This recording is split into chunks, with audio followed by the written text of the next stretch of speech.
Chaque jour, des milliards de personnes lancent une partie. Sur console, sur PC ou juste depuis leur smartphone.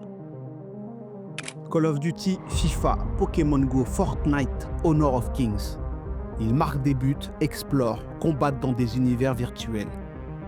Souvent façonnés par des géants culturels. Mais si ces jeux étaient plus qu'un simple divertissement? Et s'ils étaient devenus une arme d'influence massive, capable de modeler nos imaginaires sans qu'on s'en rende compte? Depuis toujours, les cultures se livrent une guerre douce.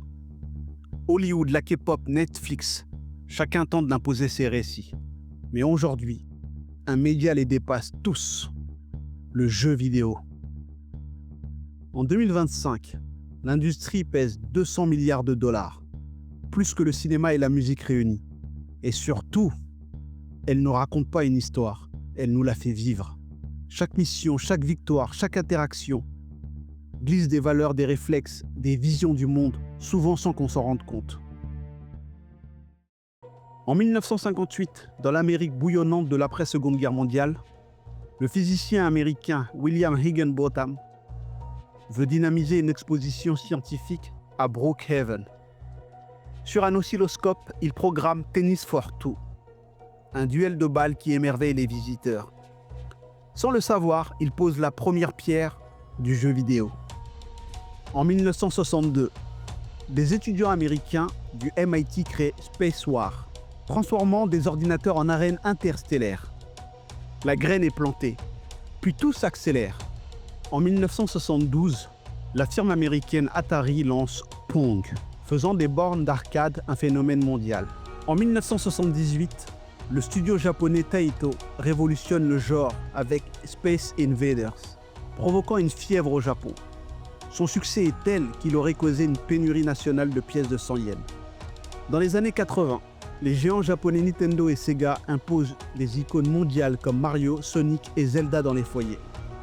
En 1994, le japonais Sony propulse la 3D avec la PlayStation. Tandis que des jeux PC comme Doom, Counter-Strike, Warcraft et Starcraft, souvent nés de studios américains, jettent les bases du gaming en ligne. En 2001, l'américain Microsoft entre dans l'arène avec la Xbox et Halo, un titre culte. Aujourd'hui, le pouvoir glisse vers nos poches. Les smartphones dominent. Pokémon Go, FIFA Mobile, Honor of Kings touchent plus de 3 milliards de joueurs. Mais derrière cette révolution culturelle, 60% des revenus mondiaux sont captés par une poignée de géants. Alors, qui contrôle vraiment les récits que nous vivons, manette ou écran en main? 2002, l'armée américaine lance America's Army, un FPS gratuit. Pas juste un jeu, un outil de recrutement. 15 millions de téléchargements. Et selon le Pentagone, 30% des recrues de l'époque y avaient joué. Les joueurs réguliers de FPS militaires sont en moyenne 20% plus favorables aux interventions armées, selon une étude universitaire. Aujourd'hui, l'armée sponsorise des tournois, conseille Call of Duty, stream sur Twitch. Elle façonne l'image d'un soldat héroïque, technologique, invincible. Un soft power assumé, parfaitement intégré au divertissement. Un jeu n'est pas neutre, il choisit un héros, un ennemi, une morale. Call of Duty, Ghost Recon, Medal of Honor, le héros est souvent américain. L'ennemi, lui, est flou, mais souvent oriental, russe ou issu d'un cartel. Même les mécanismes véhiculent des idées.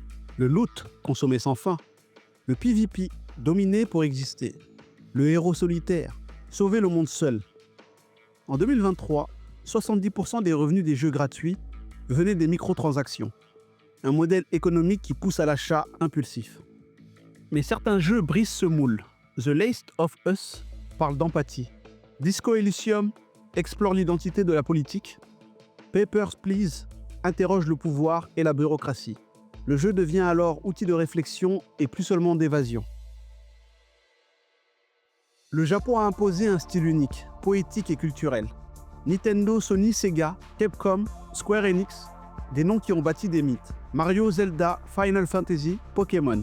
Leur univers s'inspire de la nature, de la mythologie, de l'émotion. Pokémon aurait entraîné une hausse de 30% des inscriptions aux cours de japonais aux États-Unis dans les années 90. Final Fantasy VII dénonçait déjà l'écologie et la lutte des classes en 1997. Le Japon influence sans forcer, il attire, il séduit. Autrefois consommatrice, la Chine est devenue productrice et régulatrice. Genshin Impact a généré 5 milliards de dollars en 3 ans et Honor of Kings enregistre 100 millions de joueurs mensuels. Ces jeux exportent des univers imprégnés de taoïsme, d'art traditionnel et de stratégie commerciale. Mais la Chine ne laisse rien au hasard. Temps de jeux limités pour les mineurs, contenu censuré, contrôle strict pour protéger les jeunes générations. Tencent détient 100% de Rio Games, 40% d'Epic Games, 5% d'Ubisoft, entre autres. Ce n'est pas qu'une conquête créative, c'est une stratégie d'influence globale qui mêle soft power, régulation et capital. Le smartphone a tout changé. Plus besoin de console, ni de PC dernier cri. Une connexion, un écran dans la poche et le monde devient un terrain de jeu. En Asie, en Afrique, en Amérique latine, il s'impose comme la première console, accessible et omniprésente. Pokémon Go transforme les rues en chasse au trésor virtuel. FIFA Mobile unit des millions de fans de foot à travers la planète. Honor of Kings, avec ses 100 millions de joueurs mensuels, fait naître des héros numériques ancrés dans la culture chinoise. Derrière ces succès, des nouveaux géants redessinent l'échiquier mondial. Des sociétés chinoises comme NetEase et Lily's Games, aux côtés de Garena à Singapour, avec Free Fire, qui domine en Asie du Sud-Est.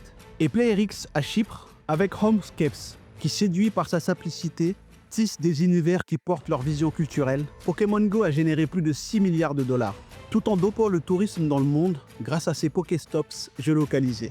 Le smartphone n'est pas qu'un simple outil, c'est le fer de lance du soft power vidéoludique, façonnant les imaginaires d'une planète connectée. L'Europe n'a pas d'emprise financière, mais elle a des récits.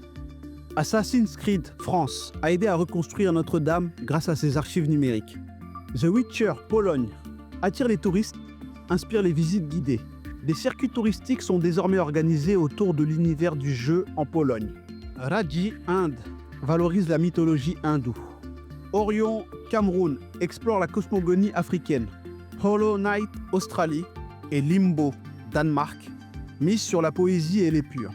Les indépendants font exister des identités oubliées, souvent dans l'ombre des blockbusters. Le jeu vidéo n'enseigne pas par des leçons. Il enseigne par le plaisir, par les choix, par la répétition. À force de jouer, on apprend qui est un héros, qui mérite d'être combattu, ce que signifie réussir. Selon l'UNESCO en 2022, le jeu vidéo influence davantage les valeurs des moins de 18 ans que le cinéma. C'est une école invisible, présente dans chaque poche, dans chaque foyer. Le jeu vidéo n'est pas qu'un jeu. C'est un outil de culture, une machine à récit, un média d'influence mondiale. Pas de théorie du complot ici, mais une vraie question. Qui écrit les univers dans lesquels tu passes des heures? Quelle idée s'imprime dans ton esprit sans que tu t'en rendes compte? Et toi, quel jeu t'a marqué ou fait réfléchir? Les chasses de Pokémon Go? Les matchs de FIFA? Les quêtes de The Witcher? Raconte-le en commentaire. Et si cette vidéo t'a ouvert les yeux, partage-la, joue, mais joue en conscience. Je te remercie d'avoir regardé cette vidéo. Je t'invite à liker, partager, laisser un commentaire, t'abonner. N'oublie pas d'activer la cloche des notifications pour ne pas rater les prochaines vidéos. Salut!